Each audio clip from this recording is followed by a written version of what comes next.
সত্যি বলতে আজ খুব একা। চারিপাশ শুধু জনশূন্য আমার কাছে। সবাই থেকেও কেউ নেই আমার। না পারি কাউকে কিছু বলতে, না পারি কাউকে আগলে ধরতে। নিজের উপর বড্ড অভিমান হয়ে আছে।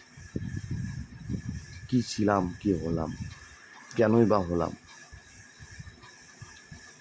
হাউমাউ করে কাঁদতে পারছি না, চিৎকার করে নিজের অভিমান কাউকে বোঝাতে পারছি না, নিজের মনের কথা কাউকে শেয়ার করতে পারছি না।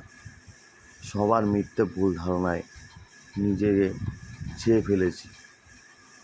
যেমন করে মোমবাতির শিখায় আগুন জ্বলে মোমবাতি করে যায়, তেমনি গলে গলে আস্তে আস্তে জীবনটা আমি শেষে করতে চলে যাচ্ছি। আর বাঁচতে ইচ্ছে করছে না, শুধু একটাই মনে ভাবনা চলছে, জীবনটা শেষ করে দেই, শেষ করে দেই, শেষ করে দেই। জানি না জীবনটায় কি করেছি আর কী বা হবে। অনেক কিছু ভুল করেছি, সত্যি অনেক কষ্টে রয়েছি, যে কষ্ট কাউকে বলার নেই, বোঝাবার নেই।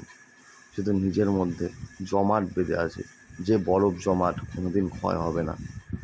যাকে একটু আগলে বলতে যাচ্ছি, যার কাছে ব্যঙ্গ তিক্ততায় ছেয়ে যাচ্ছি। শুধু একা আছি, হারিয়ে যাব, হারিয়ে